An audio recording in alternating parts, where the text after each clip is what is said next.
My name is Clara Voss, and I was 41 years old the night Cassandra Holt humiliated me in front of 70 people in a building she thought was hers. I remember the way the chandelier light caught her champagne glass. I remember the exact pitch of her voice when she adjusted the microphone. I remember the laughter. And I remember driving home alone, quietly, with both hands on the wheel and something cold settling in my chest that wasn't grief. It was clarity. 6 months later, I sat across from Cassie in a conference room on the 14th floor of a building in downtown Atlanta. Her attorney was next to her. My attorney was next to me. A certified copy of a deed, a legal document recording who owns a piece of real property, was sitting on the table between us. Cassie picked it up. She read it once. Then she read it again. Her hands went very still.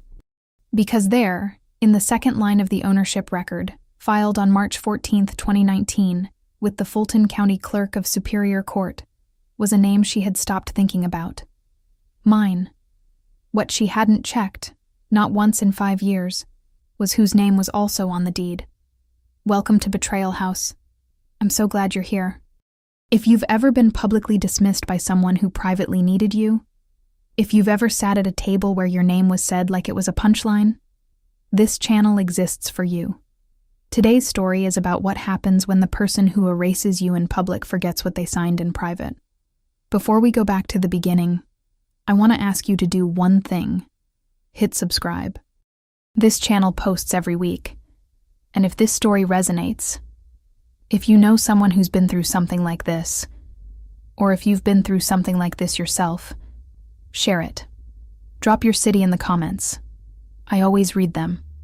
Now, let me take you back to where this actually started. To understand how my name ended up on Cassie's building, I have to go back further than the building. Further than the marriage, even. I have to go back to a kitchen in southwest Atlanta, where my mother kept a blue composition notebook in the second drawer of the kitchen counter, rubber-banded shut, filled with numbers written in her careful, slanted handwriting. That notebook was not a budget. It was a record. Every bill, every payment, every receipt from the grocery store, the mechanic, the dentist, tabbed and dated. My mother could tell you, in under 30 seconds, exactly where every dollar had gone in the last 7 years.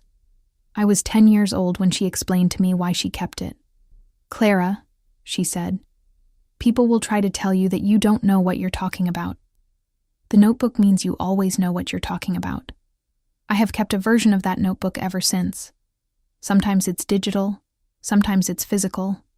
Always, without exception, it is complete. That habit, that particular, precise, my mother's daughter habit, is the reason I am telling you this story today instead of a different one. But let me give you the full picture first. Because the building, the deed, the conference room, none of it makes sense without knowing who I was before any of that existed. I grew up in southwest Atlanta. Not the Atlanta you see on magazine covers. The Atlanta where you knew your neighbors and your neighbors knew your business, and everyone's mother had a second job and nobody talked about it. My father drove a city bus for 31 years. My mother was an office administrator at a medical supply company, the kind of woman who ran the entire back office while the man with the title got the plaque on the wall. She knew what underpaid and underacknowledged looked like. She made sure I knew too. We were not poor, but we were careful. I was careful. Homework done before dinner, library books returned on time, the one child at every school event who had actually read the assignment and taken notes in the margins. My teachers liked me. My classmates thought I was strange. I was fine with that arrangement. I decided I wanted to be an accountant when I was 14, sitting in my mother's kitchen, watching her balance a checkbook with the same expression most people reserve for surgery.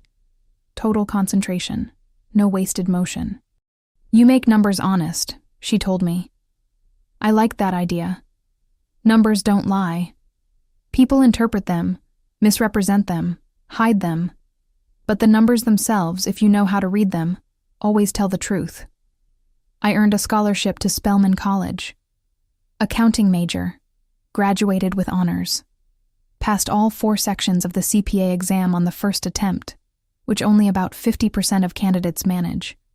I am not saying this to brag. I'm saying it so you understand that I was not someone who stumbled into competence. I worked for it. Systematically. The way my mother kept her notebook. I was 26 when I met Marcus Voss. He was standing in the break room of the firm where I'd just started my second job, making coffee that he would later describe as aggressive. He was an engineer, patient, methodical, with a dry sense of humor that took me 3 weeks to calibrate. We went on our first date to a jazz club that was too loud for conversation, which forced us to sit close and read each other's faces instead of talking. I thought that was a good sign. We dated for 2 years, got engaged, got married in a small ceremony, 47 people, outdoor venue, September, beautiful weather. I was happy. I want to be clear about that. I was genuinely happy. The complication was not Marcus. The complication was Cassie. Cassandra Holt. She kept her maiden name after her own marriage, which I always respected, even when I struggled to respect much else about her, was Marcus's younger sister by 4 years. She was charming. Genuinely, magnetically charming in the way that some people are. The kind of charming that makes a room rearrange itself around you without noticing it's happening. She was also precise, in her own way. Precise about who deserved her attention and who didn't. I was in the second category from the moment I met her. It wasn't dramatic. That's what I want you to understand. It was never a screaming fight or an open insult. Not at first. It was the kind of exclusion that's difficult to name because it's made of small things. Cassie talking to Marcus at family dinners and angling her body so I was technically present but practically outside the conversation. Cassie planning events and mentioning them to Marcus via text. Not to both of us, just to him. And Marcus forwarding them as an afterthought. Cassie asking Marcus's opinion on decisions, and then, if I offered one too, saying, "Oh right, yeah," in a tone that meant the opposite. The inheritance conversation was the one that stays with me most. Marcus's parents, I loved his parents, I want to say that plainly, were revising their estate plan the year after our wedding. They had a house, some savings, some property.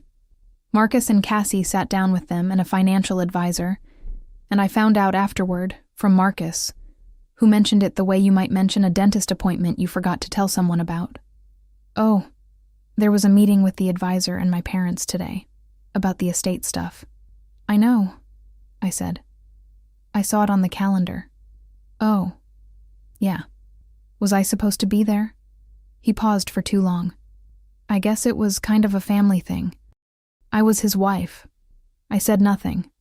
I went to the kitchen. I made tea. I want to be very careful here, because I do not want you to think I spent those years seething. I didn't. I spent those years working. I made partner at a mid-size firm.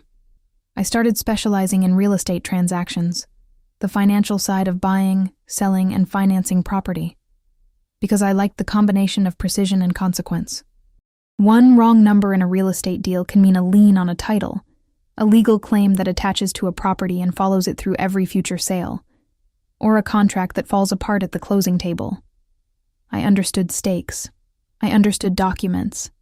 I understood what it meant when something was put in writing. Cassie didn't know any of this. Not really. She knew I was an accountant the way she knew her mechanic was good with engines. Abstractly, at a distance, without considering what that might mean for her. That would turn out to be a problem. But I'm getting ahead of myself. The first time Cassie ever called me directly, not Marcus, not the family group chat, me, was in the spring of 2018. Marcus was traveling for work.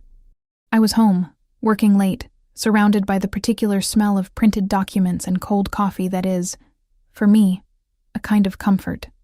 My phone rang. Cassie's name on the screen. I looked at it for a moment. Then I answered.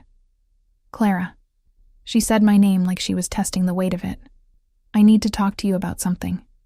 "Okay," I said. "Not Marcus. Just you." "Okay." There was a pause. "I found a building," she said. The building was in Buckhead, which is a neighborhood in Atlanta that operates at a different atmospheric pressure than the rest of the city.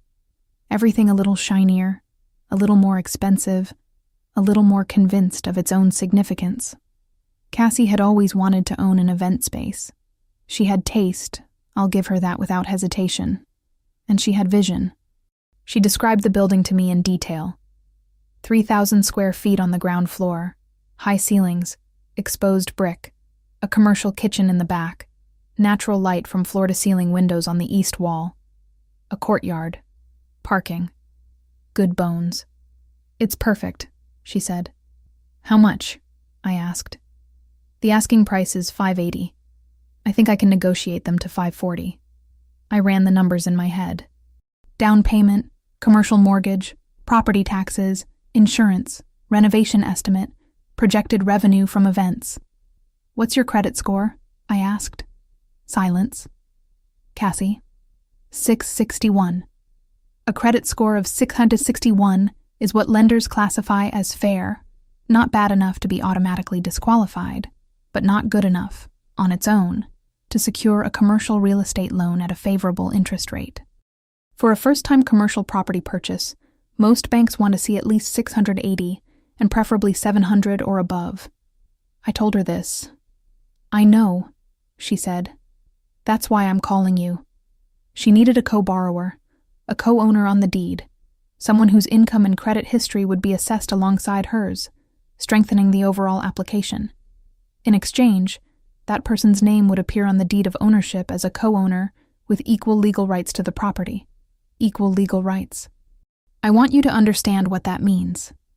It means that neither owner can sell the property without the other's consent. Neither can refinance it, take out a new loan against the property's value, without the other's signature. Neither can transfer their share without notifying the other party. The co-ownership is not a formality. It is a legal fact, recorded in the public record, and it applies to everything that happens to that property until both parties agree otherwise. I told Cassie all of this. Right, she said. So you'd be co-owner. On paper. Not on paper, I said. Actually, legally. Your name and my name, on the deed, with equal ownership. Obviously, I'm the one running the business, she said. That's a separate question from ownership, I said. You could run the business entirely. But if you ever want to sell, or refinance, or make any major legal decisions about the property itself, you'd need my signature. Another pause. That's fine, she said. I'm not planning to sell it. I'm planning to build something. I thought about it for 3 days. I want to be honest about why I said yes. Part of it was practical. The deal genuinely was sound, and my participation would get her a better interest rate, which was good for both of us. Part of it was something harder to name. Something that said, this is the first time she's ever asked you for something real. Maybe this is the beginning of a different kind of relationship. I said yes. I hired an independent real estate attorney to review every document before I signed anything. I read the purchase agreement, the mortgage application, the appraisal, the property disclosure statement, and the title commitment, which is a preliminary document that shows whether anyone else has a claim on the property, like a lien or a judgment, before we ever sat down at the closing table. Everything was clean. On March 14, 2019, Cassie Holt and Clara Voss sat at a table at Cornerstone Title on Peachtree Street and signed a deed of co-ownership for a commercial property in Buckhead, Atlanta, Georgia. The notary stamped it. The title company recorded it with the Fulton County Clerk of Superior Court. Cassie hugged me. It was the only time she ever hugged me. I drove home and put my copy of every document, the deed, the closing disclosure, the mortgage promissory note, the title insurance policy, in a fireproof lockbox that I kept on the top shelf of my home office closet. I know. You're already seeing where this is going. At the time, I told myself it was just good practice. I keep records. My mother kept records. It's who I am. I didn't know then that I would need them. But I kept them anyway. The building became Holt House. That was the name Cassie chose. The name she painted in hand-lettered gold above the entrance. The name she put on her website and her Instagram, and the business card she had printed on thick cream paper with a soft texture that cost more per card than most people's lunch. Holt House. Events and experiences. It was beautiful. I'll say that clearly. Cassie had an eye, and she used it. She renovated the space over 8 months, making decisions I would not always have made, but that worked. The exposed concrete bar, the hanging greenery, the soft lighting that made every event look like a memory before it was over. She booked weddings, corporate retreats, birthday parties, product launches. She hired a small staff. She got a write-up in Atlanta magazine. She got another one in a regional lifestyle publication. My name appeared in none of it. I was not mentioned in the launch announcement, not thanked at the ribbon cutting, to which I was not invited, not acknowledged in the Atlanta magazine piece, which described the owner of Holt House as Cassandra Holt, Atlanta-based entrepreneur and visionary. Marcus saw the article. He showed it to me with the particular expression of a man who understands that something is wrong, but hasn't fully named it. "You okay?" he asked. "I'm fine," I said. I was, actually. I had made peace with being unacknowledged. It wasn't the first time, and I had developed over the years a particular kind of equanimity about it, an accountant's equanimity. I kept the receipts. I kept the records. Whether anyone acknowledged me was, in some sense, irrelevant to what was true. What was true was on file in Fulton County. The years passed. Marcus and I built our life. We bought a house. We traveled when work allowed. We had Friday nights that were ours alone, and I guard the memory of those evenings with something close to ferocity. We were good together. We are good together. He is a good man.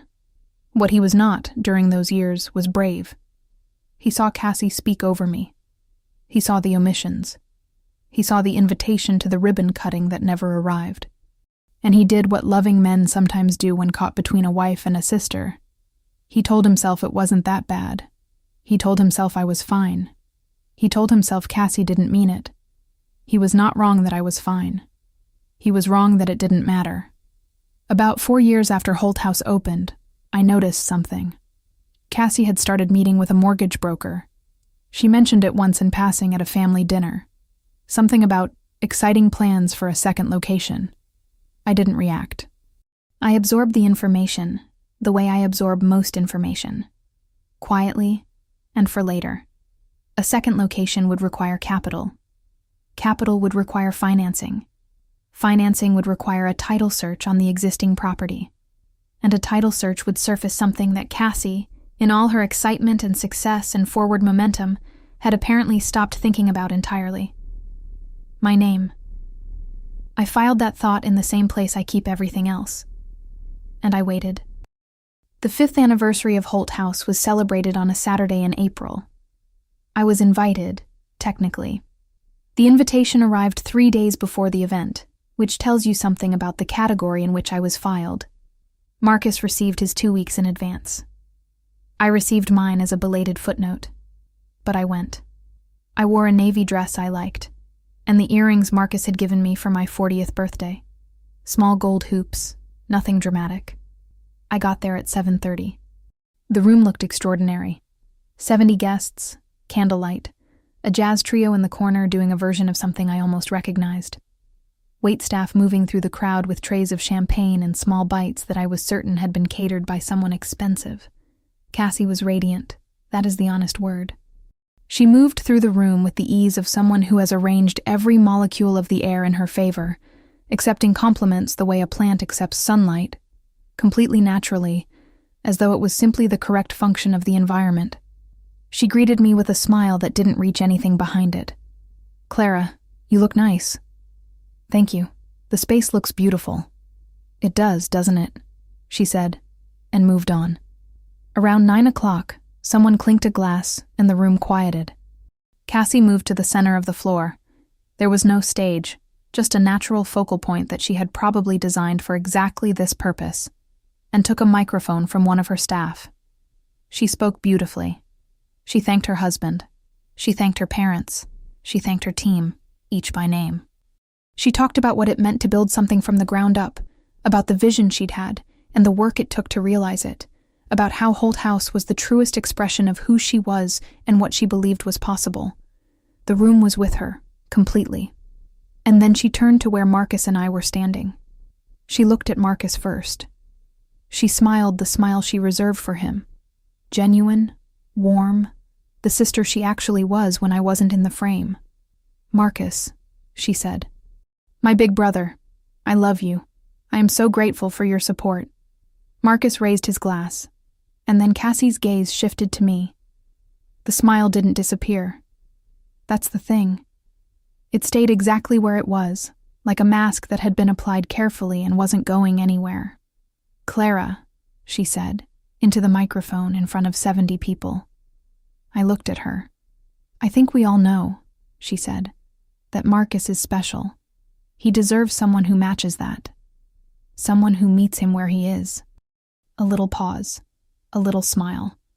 Someone who's maybe a little more people-oriented than numbers-oriented, you know? Laughter. I say this with love. I really do. But I hope someday Marcus finds his real partner, his true equal, someone who... She laughed. The room laughed. I did not move. I did not change my expression. I set my champagne glass down on the nearest surface. A high table, white linen, candle in the center. And I stood very still. Marcus had gone rigid beside me.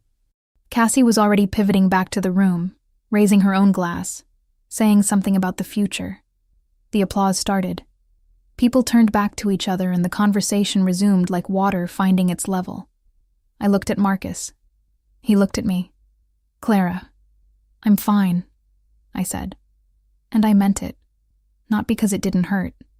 It did. In the particular cellular way that public humiliation hurts. The kind that lodges somewhere behind your sternum and doesn't fully leave for a while. But I was fine, because I had something Cassie did not know I had. The habit of keeping records. The knowledge of what was recorded in Fulton County. And the absolute, bone-level certainty that I was not going to sign away a single thing that was mine. I drove home alone, both hands on the wheel. Quiet. The Monday after the party, I made an appointment with a real estate attorney. Not a divorce attorney. Not a therapist. Not a family mediator or a couples counselor or anyone operating in the emotional register. A real estate attorney, specifically one who specialized in co-ownership disputes and commercial property in Georgia. Her name was Valerie Okafor. She had been recommended to me by a colleague 3 years earlier for unrelated reasons, and I had kept her business card in the same file where I keep other information that doesn't have a use yet, but eventually might. I told her the full story in about 12 minutes. She listened without interrupting, which I appreciated. When I was done, she asked me one question. "Is your name still on the deed?" "Yes," I said. "Has she ever asked you to sign a quitclaim deed or any other instrument to remove yourself from title?" A quitclaim deed, for anyone unfamiliar, is a document that transfers whatever ownership interest one person holds in a property to another person. If I signed a quitclaim deed over to Cassie, I would be legally surrendering my 50% co-ownership of Holt House to her. For whatever consideration, or no consideration, was specified in the document. I had never signed one. "No," I said. "She's never asked." Valerie nodded slowly. "Then under Georgia law, you are currently a co-owner of record with full legal rights. She cannot sell the property, refinance it, place additional liens on it, or transfer it without your written consent. Period." "I know," I said. She looked at me. "I know you know," she said. "I'm saying it out loud because I want you to hear how much leverage that is. I let that land." She continued. "I want to ask you something else. You mentioned she's been meeting with a mortgage broker about a second location. Do you know if she's begun a formal application to refinance the existing property?" "Not formally, not yet." "It's coming," Valerie said. "Any lender she talks to will run a title search before approving a refinancing loan. That search will surface your name within about 48 hours. She's going to find out there's a co-owner of record. And then she's going to call you." "I know," I said again. "What do you want to happen when she does?" I thought about the champagne glass I'd set down, the laughter, the smile that wasn't a smile. "I want to be ready," I said. Valerie leaned forward. "Then let's get you ready." We spent the next 90 minutes going through every scenario. If Cassie tried to buy me out, what fair market value looked like, how appraisals worked, what I was legally entitled to. If Cassie tried to force a partition, a legal process where co-owners who can't agree ask a court to divide or sell a jointly held property, what that timeline looked like, and what it would cost her. If Cassie tried to simply proceed with refinancing and hope no one noticed the title issue, what the lender would do when the title search came back with my name on it, which was stop the application entirely and demand written consent from the co-owner of record, meaning me. Before I left, Valerie said one more thing. You've clearly kept records. Bring everything to our next meeting. Deed, closing disclosure, mortgage documents, title insurance policy, everything. I have all of it, I said. She smiled. I had a feeling. That evening, I took the fireproof lockbox down from the shelf in my home office and put it on my desk. It's a gray metal box, about the size of a large hardcover book, with a combination lock I've had memorized since the day I set it. I opened it and laid everything out in the order I had organized it in 2019. The deed first, then the closing disclosure. The HUD-1 settlement statement, which is the itemized accounting of every dollar that exchanged hands at the closing. Then the promissory note, which is the legal agreement between us and the lender, documenting the exact terms of the mortgage. Then the title insurance policy. Then the property appraisal from the original purchase. I went through each document. Everything was exactly as I had left it. The deed was clean and clear. Clara Voss and Cassandra Holt as tenants in common, which is the legal term for co-ownership where each person holds a distinct, separately transferable share of the property, each owning an undivided 50% interest. Undivided, which means neither of us owns a specific physical portion of the building. We each own 50% of the whole thing, from foundation to roof, from the east-facing windows to the courtyard, including every renovation Cassie had made since 2019. Every renovation, including the ones she had paid for entirely herself. I paused on that. Under Georgia property law, improvements made by one co-owner generally increase the value of the property as a whole, which increases the value of both ownership interests. Cassie had spent considerable money renovating and building out Holt House over the years. All of that work had increased the building's market value, which meant it had increased the value of my 50%. I did not decide anything in that moment. I am telling you this because I want you to know that I was not sitting in my office plotting a revenge scheme. I was reading documents. I was understanding what was true. That is all I was doing. The next day, I drove to the Fulton County courthouse and requested a certified copy of the deed from the Clerk of Superior Court's records. A certified copy is an official reproduction with the clerk's stamp confirming it's an authentic duplicate of the original document on file. It cost $14. I also ran a search on the property's recorded history, and I found something. 3 weeks earlier, a mortgage company had submitted a preliminary title search request on the Holt House property. This is a normal early step in a refinancing application. The lender orders a search of the public record to confirm who owns the property and whether there are any existing liens, judgments, or other encumbrances on it. The search had come back with a flag. Additional owner of record, Clara Voss. Written consent of all co-owners required before any financing instrument can be executed on this property. The application was on hold. Cassie had apparently been trying to figure out what to do about this for 2 weeks. She had not called me. Not yet. I took my certified copy, my property search results, and my original closing documents, and I brought them to my second meeting with Valerie. Valerie spread everything on the conference table and was quiet for a moment. "This is excellent," she said. "The refinancing application is flagged," I said. "I see that." She looked up. "She can't move forward until you sign. She knows that now. She'll reach out soon." "She will. And when she does, how she approaches you is going to tell you everything about how she understands this situation." Valerie capped her pen. "If she calls casually, like it's a small administrative thing, she doesn't understand yet. If she calls with an attorney, she does." I nodded. "Whatever she does," Valerie said, "do not sign anything before we talk. Not a text confirmation, not an email agreement, not any document she sends you. Nothing." "I know," I said. "Clara, I know. She believed me, because by that point she understood what kind of person she was dealing with.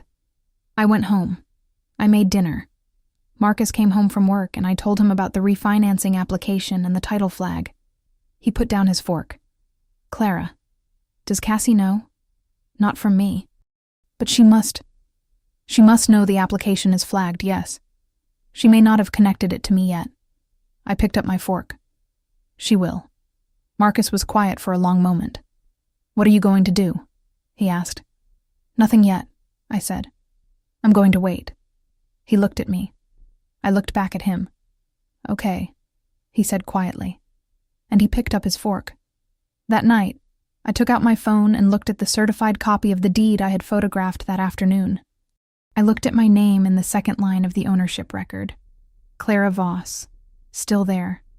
Still exactly where it had been since March 14th, 2019. I slept well for the first time in weeks. I'm going to stop right here for a second, because what happened next, the phone call, what Cassie said, what she sent me in the mail, I want you to hear all of it in the right order. But first, if you have never heard of a deed of co-ownership before this video, drop a clipboard emoji in the comments. I get questions about real estate documents constantly, and I want to know how many of you are learning this for the first time today. And if you already knew exactly what was coming, if you felt it the moment I told you both names were on that deed, drop a scale emoji. Because you've either been through something like this, or you've been paying very close attention. Either way, I see you. One more thing. If you're not subscribed yet, this is the moment. This channel posts every week. And what I am about to tell you about the phone call, the FedEx envelope, and what Cassie assumed I would do with it, you do not want to miss. Are you ready? Good. Because she called on a Tuesday afternoon. The call lasted 4 minutes. Cassie's voice was light, breezy, with the particular warmth she deployed when she needed something. I had heard it before. I knew its temperature. Clara, hey, I hope things are good. Listen, there's just a small paperwork thing with the building, something to do with some old documentation from the original purchase. I'm refinancing, which is so exciting. It's for the second location, and apparently there's just a little thing with the title that needs to be sorted out. A small laugh. So easy. I just need you to sign something. What something? I said. Just a form, a standard form. My broker says it happens all the time. What kind of form? A pause. Less than a second. But I heard it. A quitclaim deed, she said. Just a standard document that clears up the ownership record. I want to make sure you understand what she was asking. A quitclaim deed that transfers my 50% co-ownership interest to Cassie for no stated compensation, executed because she described it to me as a little thing, and standard. She was asking me to sign away $400,000, minimum, based on the original purchase price alone, over a 4-minute phone call, in the same casual tone she might use to ask me to bring a dish to Thanksgiving. I'll have my attorney look at it, I said. The briefest pause. Oh, you have, right, of course. Sure, yes. The warmth dialed down half a degree. I'll have my broker send it over and you can pass it to whoever. Have your attorney send it to mine, I said. I'll text you her contact. 3 days later, a FedEx envelope arrived. Inside was a quitclaim deed with Cassie's notarized signature already on it, and a handwritten note on cream paper, the same cream as her Holt House business cards, that read, Clara, just sign and send back. It's just a formality. Everything else stays the same. XOC. I photographed the envelope, the note, and every page of the document. I sent the photographs to Valerie. Then I sat down and typed 2 sentences to Cassie. Received. My attorney will be in touch. I pressed send. I did not sign anything. Valerie called Cassie's attorney the next morning. The call lasted about 20 minutes, from what Valerie told me afterward. Cassie's attorney, a general practice lawyer who handled mostly contracts and small business matters and had apparently not dealt with a co-ownership dispute of this nature before, seemed, in Valerie's words, surprised by the scope of what he was looking at. We scheduled a formal meeting. both parties, both attorneys. A conference room at Valerie's firm on the 14th floor of a building downtown.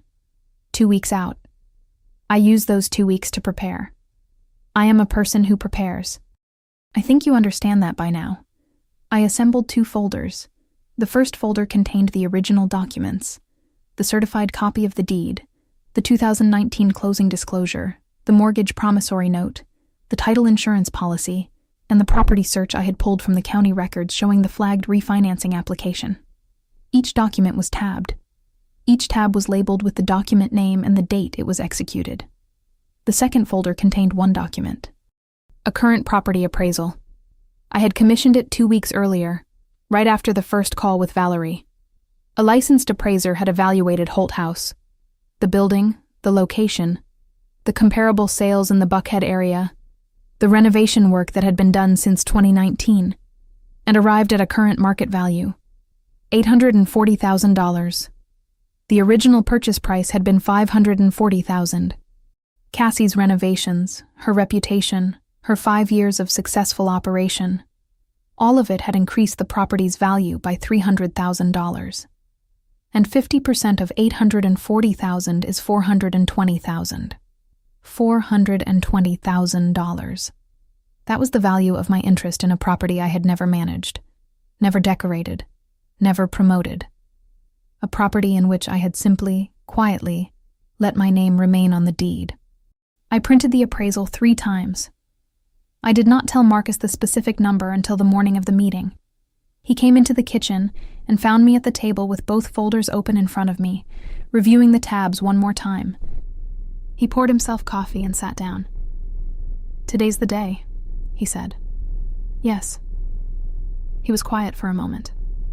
Then, "Clara, did you know this would happen?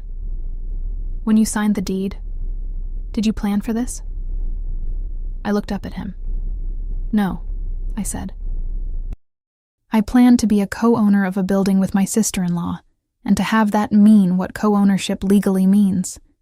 And when she humiliated you, it didn't change what was true," I said. "It just reminded me to check."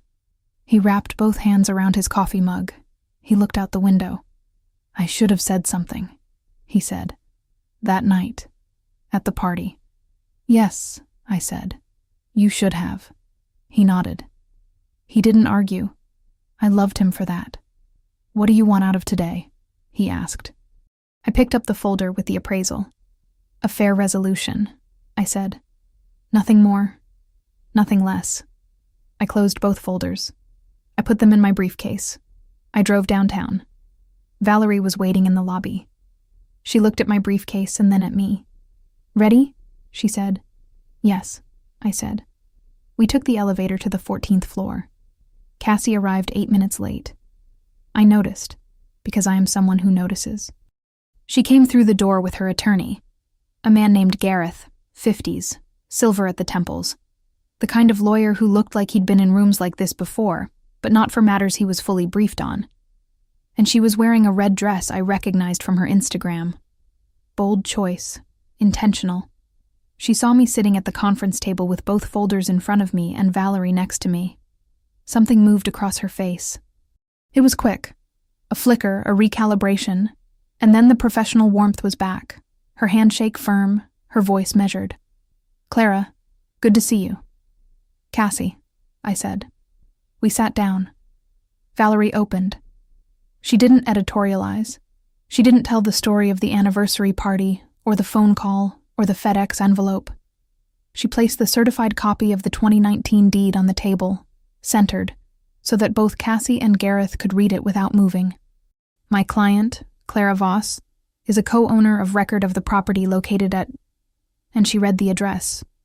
"This co-ownership was established at closing on March 14, 2019, and has not been modified by any subsequent instrument.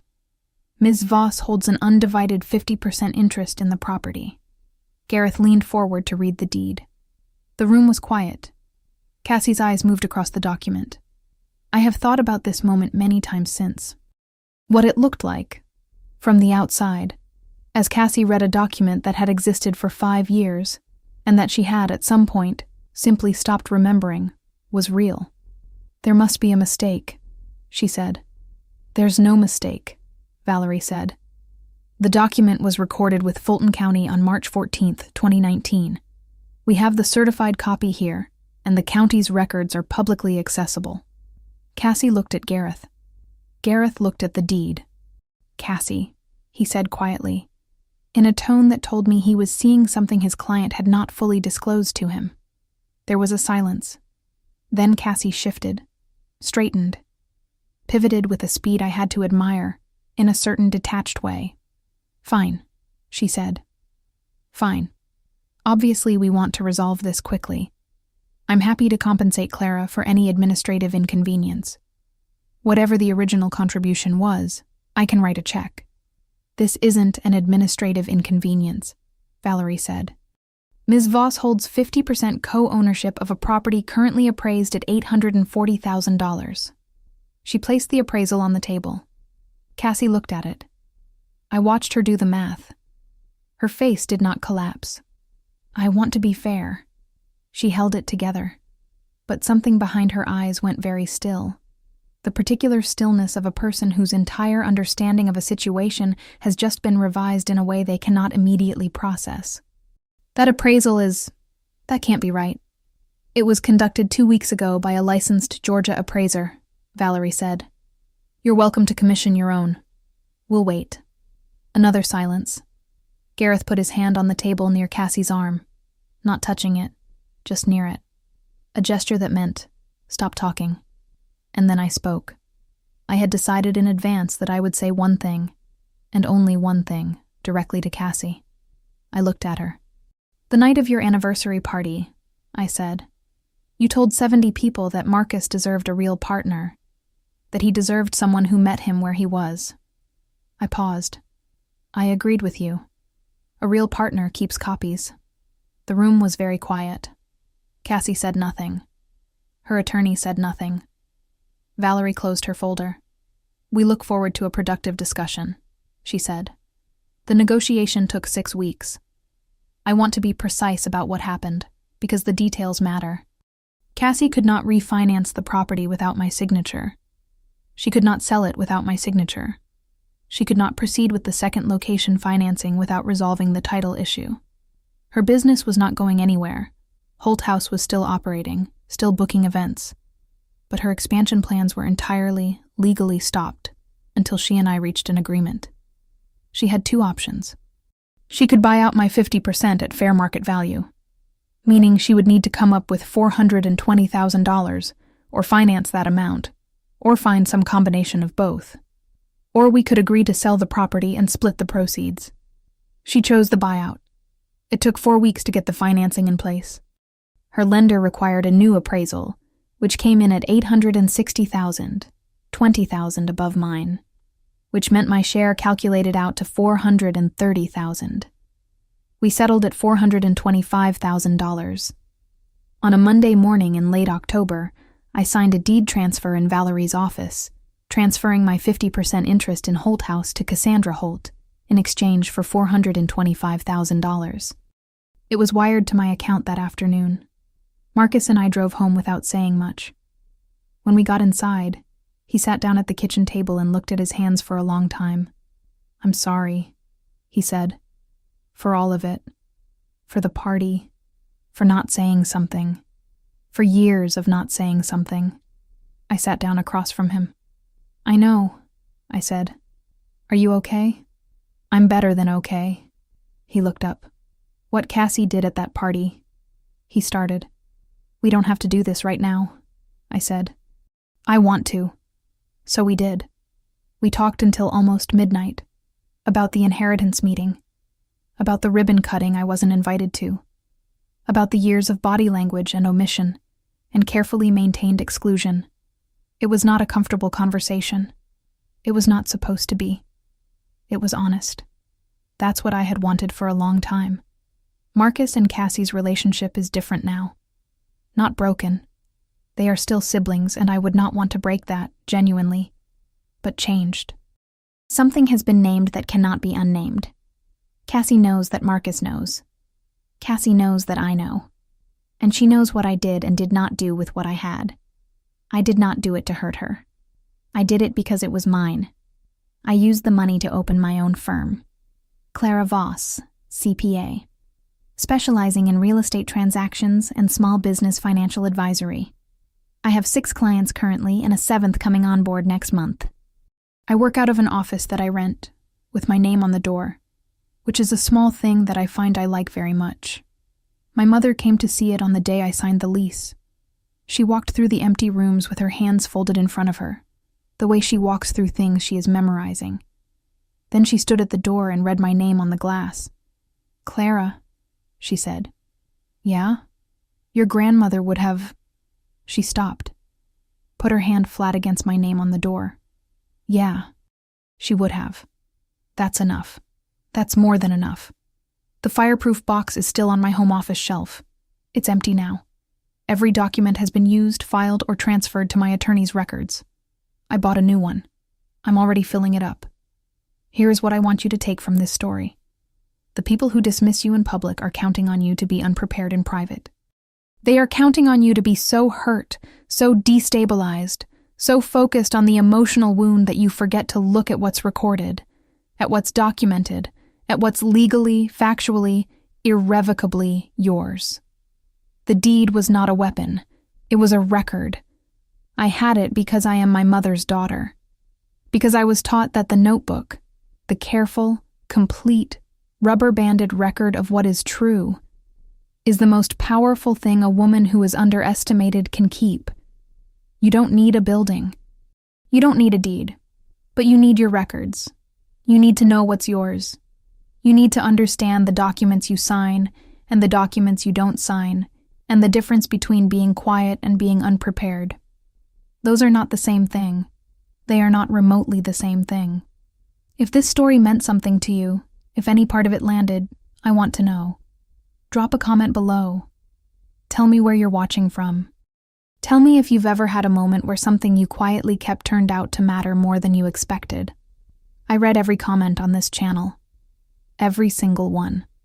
If you know someone who needs to hear this story, a friend, a sister, someone who's been dismissed by the people who were supposed to be in their corner, share this video. It's free. It costs nothing.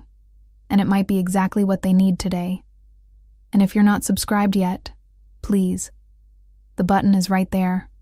This channel is built for people who believe that the best response to being underestimated is a quiet, thorough, completely documented one. Welcome to Betrayal House. I'll see you next week.